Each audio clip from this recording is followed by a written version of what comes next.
morning.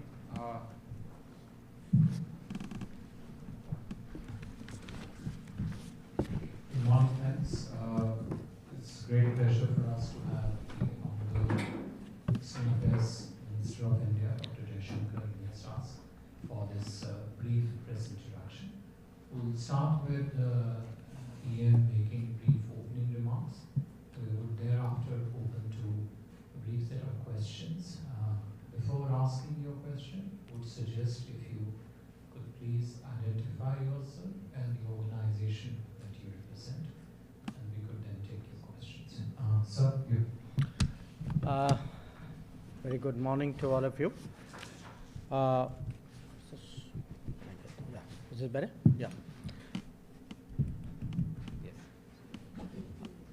So, as you all know, I am here as Special Envoy of the Prime Minister for the inauguration of President Trump and Vice President Vance. I will run through broadly what I was doing in the last 2 days and some of the discussions, share some of the substance of the discussions we've had. With regard to the inauguration ceremonies, I attended the swearing in. There was a church service before that. Evening, there were socials. So it gave me an opportunity to meet a few other people there. I had an occasion to meet the Secretary of State, and since he was confirmed, we had our bilateral meeting yesterday at the Department of State. And there was also a Quad foreign ministers meeting because all the Quad foreign ministers were here for the inaugural. Separately, I met National Security Advisor Mike Waltz. I had met him in December when I came. During the course of my stay, I also had the opportunity to interact with Speaker Johnson, with Majority Leader Senator Thune. I made the acquaintance of 6 cabinet members of the incoming of the administration which has come in. So that's broadly in terms of the activities of the last 2 days.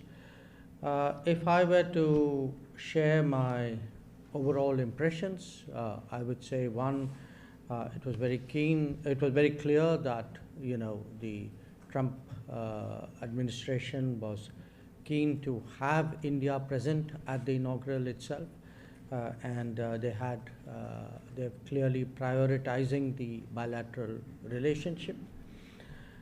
Secondly, I think in the meetings I had, it was also evident that they would like to build on the foundation of the relationship, a foundation which the first Trump administration also contributed a lot to building. President Trump and Prime Minister Modi at that time took a number of initiatives, and we have seen that mature in many ways. The third impression was with regard to the Quad. Again, a very strong sense that the current administration would reciprocate our desire as well to take the Quad further, to intensify its activities. And I remind you that Quad itself was restarted in 2017 when in the United States Donald Trump was the president. Let me say a few words about the bilateral relationship because I had both in my meeting with Secretary Rubio as well as NSA Waltz, a lot of our discussion centered on the bilateral side. And, in many ways, I think between us and the Trump administration, we approach the world both with a clear-eyed sense of our national interest, belief in the, the mutuality of benefits in any interaction. I think we have a very strong degree of trust today between India and the United States, a very high level of convergence of our interests. A sense that while we serve our national interests, while we build our bilateral partnership, definitely on regional issues and global issues, there is a lot of good that we can do. So that sense of global good was also very evident conceptually in what we discussed. In terms of the bilateral ties, I think now you do understand this was the first day of the administration, so obviously we had a sort of essentially a broad brush conversation, didn't get too deep into details. But there was, I think, an agreement, a consensus between us that we need to be bolder, we need to be bigger, we need to be more ambitious. The interactions between us should be more intensive. Some of the specifics we discussed, we want to promote the ease of building the relationship. That how do you make business, mobility, education, technology, defense, security, how do you make it easier to do between two countries who would like to do it? But there are the burden of regulations and the complexity of processes.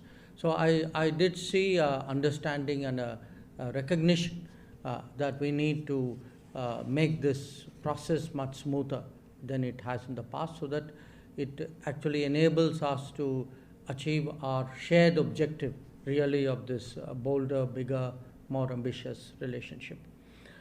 When it came to various regulations and processes, I also flagged some concerns which are very widespread in India about delays in visas, the relationship is not well served if it takes that many days for people to get a visa, because ultimately those visa delays do impact business, they do affect tourism, they in many ways constrain the people-to-people interactions, which is the foundation of our relationship. When I spoke about the strong trust between us, I think we would like to translate that trust more and more into an actual partnership.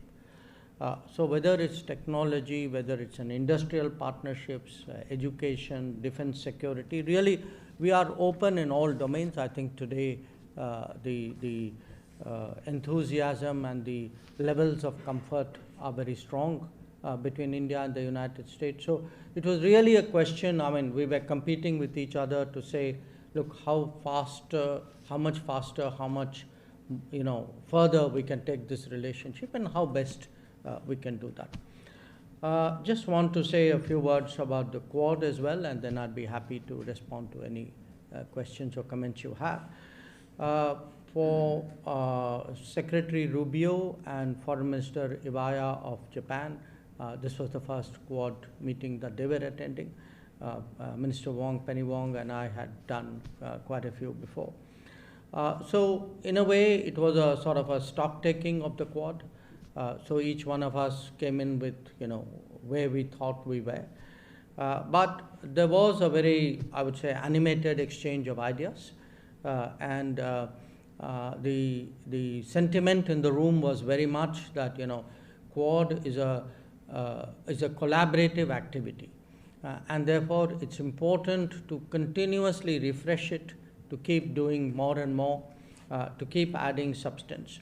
I think we ended on the note that this year India would be hosting the Quad Leaders Summit. So between now and the summit, what are the new ideas, the fresh activities that we could contemplate? So we felt that this was something which our team should get to work to, and we ourselves as ministers committed ourselves to monitoring it and meeting as required. Where the Quad is concerned, I would say the fact that the Quad Foreign Ministers meeting was held on the first day of the administration at work literally within hours of Secretary Rubio being sworn in. I think in a way the meeting itself was the message. So we all sort of noted that and proceeded accordingly. So this was broadly, what's been the activities of the last 2 days. I'm happy to respond to any questions that you may have. But overall, I again would say that, it's been for me a great honor to represent the Prime Minister and the Government of India at this important occasion. And I do think that, my presence here is not only a statement about the relationship, but has also been a very valuable opportunity to get off to a very early start. Thank you. Thank you, sir.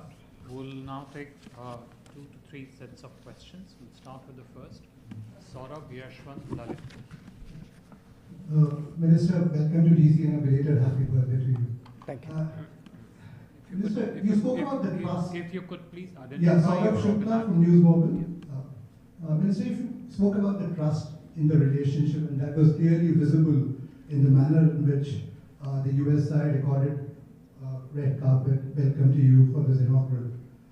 There is a sense that President Trump, and he's spoken about it many times, about his special partnership with Prime Minister Modi.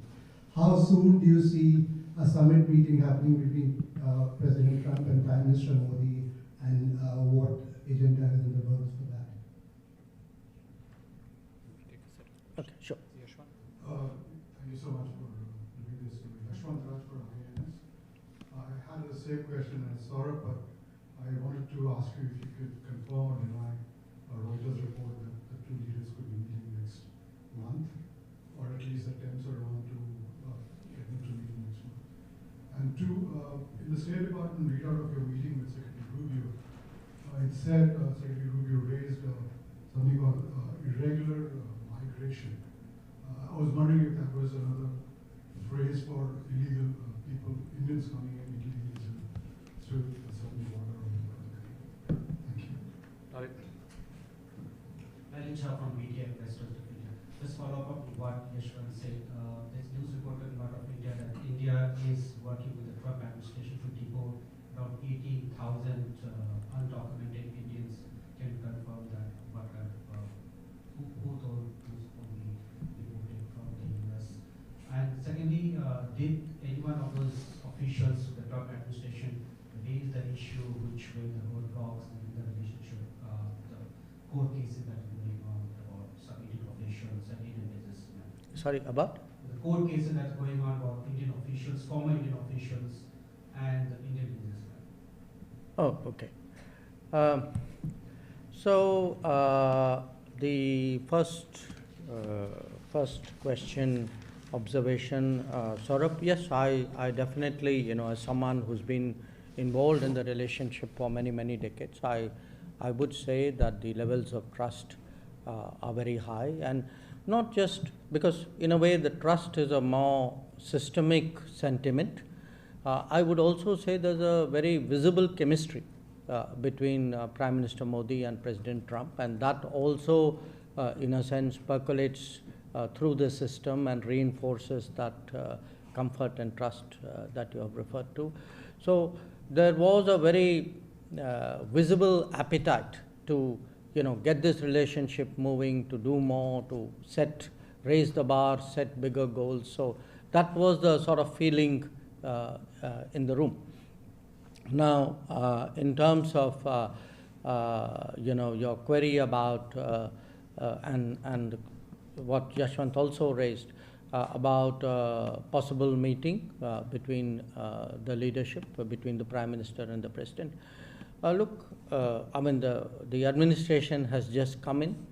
Understandably, at the moment, everybody is focused on the inaugural ceremony. I mean, they're also finding their feet and attending to the priorities of the day. But I mean, clearly there is an interest in taking the relationship forward. Now, The exact mechanics of it, as and when we have something to tell you, we'd be happy to share with you. But I do remind you that the Prime Minister had a very early phone call with President Trump, and that I had come last month and made the initial contact with the NSA. So it should give you a direction in which today the relationship is going. At what point the direction reaches that culminating point, I think we'll have to wait and see. In terms of your second observation, one other issue, Saurabh, you asked about the agenda. Again,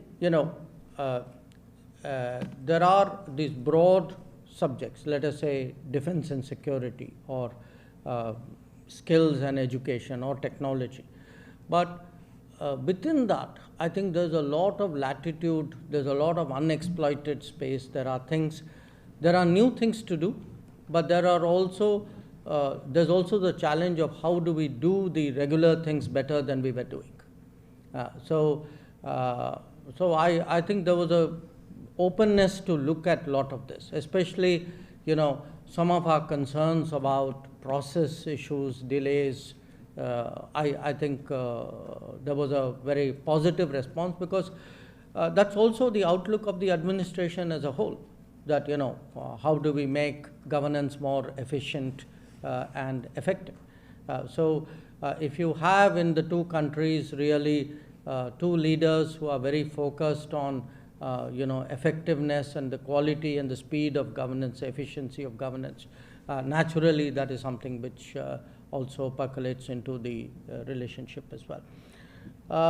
In terms of the reference you made, Yashwant, to the irregular migration, yes, we had a discussion on a range of issues, and one of the issues which came up was actually mobility of people. Now, we have a position on mobility which is a principal position, applies to all countries.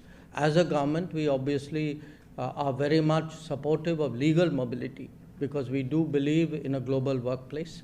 We want Indian talent and Indian skills to have the maximum opportunity at a global level. At the same time, we are also very firmly opposed to illegal mobility and illegal migration, because you also know that when something illegal happens, many other illegal activities get joined onto it. And it's not, this is not desirable, it's certainly not reputationally good.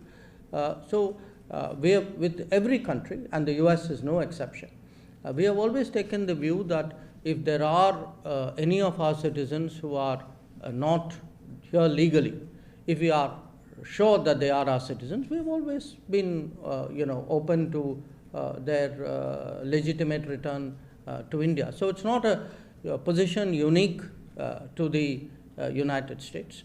I do understand right now that there is a certain debate going on and a resulting sensitivity which is there. But we have been consistent, we have been very principled about it, and that remains our position, and I conveyed that very clearly to Secretary Rubio. At the same time, I also told him that, look, while we understand all of this, and I also accept that these are autonomous processes, it is in our mutual interest to facilitate legal and mutually beneficial mobility. So as I said, if it takes 400 odd days waiting period to get a visa, I don't think the relationship is well served by this.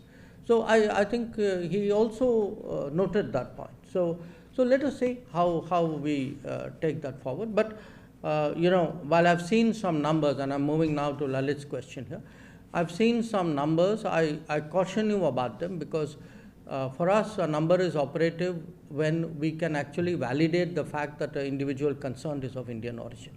So,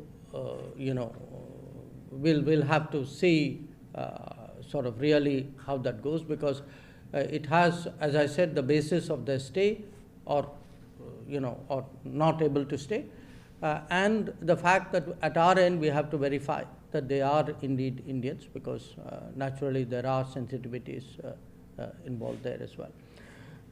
On the court case issue, no, the subject did not come up. Seema, Mr. Jayaraman, and then Supaj. Mr. Minister, I know it's only 2 or 3 days. If you could identify the organization. Sorry, Seema Siroli from the Economic Times. I'm a columnist. How do you read the China policy? I know it's only 2 or 3 days. Given the fact that President Trump has gone beyond what the US law says on TikTok, gone against the US Supreme Court judgment, and wants to cut a deal on TikTok. Does it tell you that he is willing to sort of overlook national security concerns? So what's your read so far on China policy? Because from India's point of view, that would be an important policy, right? How he executes it. Mr. Jared. Good morning, former Foreign Minister. This is Vishnudatta Jayaraman from News India Times and South Asian Gulf. What are the primary concerns you are personally hearing from Indian American lawmakers, policy experts, and community organizations? And did you get a chance to convey these concerns to the US officials? And what is your sense on how they are planning to engage with India? And the second question is, as the Prime Minister is specially involved for the inauguration, would you share some key highlights and what aspects stood out to you the most? So, Pakistan Tanwa from Punjab Post and Third Eye Media. So, my question is not related to today's event. Lots of my colleagues, they have already asked. I will take you back in last year, जब आप अमृतसर में गए थे, तो पंजाब के लोगों ने आपके सामने एक बात रखी थी ट्रेड विद पाकिस्तान, और उसके बाद आप पाकिस्तान भी गए और 2 इशू हैं ट्रेड के और जो पाकिस्तान से ड्रग आ रही है उसके साथ लॉ एंड ऑर्डर की सिचुएशन बहुत ख़राब है पंजाब में। वहाँ के पुलिस स्टेशन जो है उनकी दीवारें ऊंची की जा रही हैं और वहाँ के जो रास्ते हैं 8 बजे रात को बंद कर दिए जाते हैं। सो इंडियन गवर्नमेंट का इसके बारे में एजेंडे के ऊपर कहाँ ये 3 चीज़ें, trade with Wagah border, through Wagah border and drug and law and order in specially in border areas. Thank you. Prashant. Prashant Jha, the Hindustan Times. So one question which is beyond the bilateral. How do you have a view on US's sovereign decisions to withdraw from the Paris Agreement, from WHO? Do you see these, its criticism of multilateral organizations including the UN, do you see this as creating a vacuum that other players in the international system could fill in? My second question is on something that the Secretary Rubio mentioned in the statement, which was a positive-looking phrase on economic ties. Could you give me a sense of the conversation on the economy that you had with him, including trade, and whether there is a possibility of a trade agreement between the 2 sides, or whether you anticipate punitive measures from the administration and how that will be? Right. Seema, let me respond to your question. I mean, look, what is the policy of an American administration towards China is either for the Americans to explain or the Chinese to comment. It's not for me publicly to take a position on it. I'm obviously, dealing with the world. We obviously reflect on various developments. What I can say, as someone who's come here, interacted with, the key foreign policy figures of the administration certainly, is the positive sentiment they have for our country and for our relationship. If you ask me, okay, go beyond that, the bit I can share with you is, what we discussed during the Quad. And during the Quad, the sentiment was very clear that, the Indo-Pacific is a very crucial region, that it's important, that there is stability there is security there is a respect for law. I think, some of it was very succinctly captured in that statement which was there.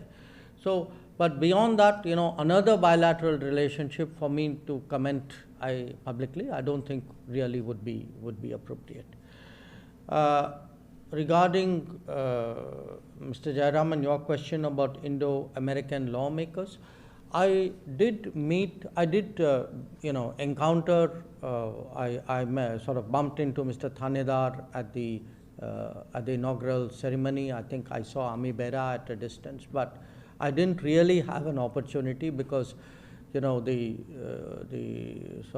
this visit, one entire day really was focused around the inauguration events, and yesterday on the Quad and the bilateral. So this is not an occasion where I can say anything more because I've not had a chance to spend time with them. On the inaugural highlights, look, I mean, to me, though I have been dealing with this country for more than 40 years, it was the first time I was myself at an inauguration. And obviously, it was something which was very impressive. As I said, I was there at the Rotunda observing the swearing in, and between the prayer service and the social occasions, you got a flavor really of the sentiment or the interaction of various people who are there, their enthusiasm. I mean, what I saw was really a very confident, upbeat, incoming administration. I mean, that feeling that, look, we need to get things done, and where India is concerned, that you are a partner with whom we can get things done, that because there is already a strong chemistry between the President and the Prime Minister. There is a previous administration with whom, which we were the same at that point of time, that there is that history of working together. So that buoyancy and that confidence which I saw generally, I mean, if you look at it, I mean, the last 48 hours, I mean, it's been an extraordinarily active administration. And not just last 48 hours, they were actually very active even before they actually assumed office. So I think that energy which I could experience, I can tell you in many ways is fully reflected on the Indian side, and we would certainly like to use that to take our relationship to a higher level. Satpal ji, जो आपका जो प्रश्न जो था trade with Pakistan, देखिए trade हमने तो बंद नहीं किया, जो किया तो उनके प्रशासन ने जो 2019 में जो निर्णय लिए गए कि भारत के साथ व्यापार नहीं करना, वो उनके साइड से था। तो हमारा जो इस मुद्दा के बारे में हमारी जो चिंता जो थी, शुरू से हमारा हित था कि हमें MFN स्टेटस मिले, कि हम पाकिस्तान को MFN स्टेटस देते थे, वो हमको देते नहीं थे। तो आज पिछले साल के बाद ऐसी कोई पाकिस्तान के साथ बैठ के ऐसी कोई बात नहीं हुई व्यापार के बारे में, ना उनके यहाँ से कोई ऐसा इनिशिएटिव आया है। जो ड्रग्स के बारे में जो आप कह रहे हैं, वो तो सबको जानकारी है इसमें कि वहाँ से ड्रग्स काफ़ी संख्या में आते हैं, और ये चिंताजनक विषय है। और जो वहाँ जो लॉ एंड ऑर्डर, अगर आप पाकिस्तान की लॉ एंड ऑर्डर बात कर रहे हैं या बॉर्डर एरिया की लॉ एंड ऑर्डर, हाँ, देखिए जो हमारे यहाँ जो इंटरनल अफेयर्स हैं, आप जानते हैं कि मैं देश के बाहर जाके इसके बारे में टिप्पणी नहीं करता। तो हमारे जो भी एडमिनिस्ट्रेटिव चैलेंजेस हैं, हम निपट लेंगे उसके साथ। ये तो हम पर ही निर्भर है कि हम इसके कैसे रिस्पॉन्स करें। जो आपका जो है Prashant, your question on what is our reaction? Look, every country has a sovereign right to take decisions, about what are their international commitments and responsibilities. So we can have our respective views on it. I mean, obviously, it's not necessarily identical for countries, but I think that's a decision they have taken. I mean, different countries may have their own view of and their own stance in that regard. But it is their decision. So I leave it at that. On your issue on you know, you asked me, give me a sense of the economic discussions. There was a discussion both with the Secretary as well as with the NSA. Not in detail again. I mean, please do appreciate, I mean, that we were running a tight timeline. We had you know, also a quad to do. But the overall sense is, look, there are a lot of opportunities here. The US today, you know, in an era of more technology-centric progress, sees, I mean, the messaging I got very clearly was, look, we appreciate the value of India as a partner. There are domains we want to work on. There are systemic things we need to do to sort of optimize collaboration. Obviously, I mean, there will be the economic interests of the two countries. You know, we will sit down and talk about it and discuss that when the moment is opportune. But on this particular occasion, we didn't get into that kind of detail, partly because of the occasion and partly because that is really, trade matters are really for the trade teams to do. You know, on either side, it's not my direct jurisdiction, nor was it those of the people I was meeting. So, but you know, for me, the deeper sentiment was really the takeaway, saying, look, you know, you have your interest, we have ours, we have to harmonize it, we have to get the best out of it. We are very confident that, you know, I didn't get the sense of it being a zero-sum game. I saw it as much more collaborative. You know, and a lot of, I would say, attention on ISET, on, you know, semiconductors, on supply chains. I mean, it was much more that than, you know, the other issues. Thank you very much. Mr. Prime Minister has another engagement. Okay, Ms. Poonam, I think got left out. No, last question. Sorry, we have another engagement here. Yes, please, ma'am. She couldn't answer the questions. Poonam Sharma, Sakala, Government Global Strategy. Minister, in your discussions with National Security Advisor Waltz and Secretary Rubio, did you touch upon the treatment of minorities in Bangladesh? One. And secondly, in the past few years, there have been a lot of threats to Indian diplomats, and there was the attack on the consulate in San Francisco. Do you feel that this administration will be more cognizant of national security threats to India? The first question, yes, we had a brief discussion on Bangladesh. I don't think it's appropriate I get into more details. On the second question, I didn't on this occasion raise those issues, but I do want to say that the attack on the arson attack on our consulate in San Francisco is a very, very serious matter, and it is something which we expect accountability, and we would like to see that people who did it are held responsible. Thank you very much, sir. This brings to close this morning's session. Thank you very much.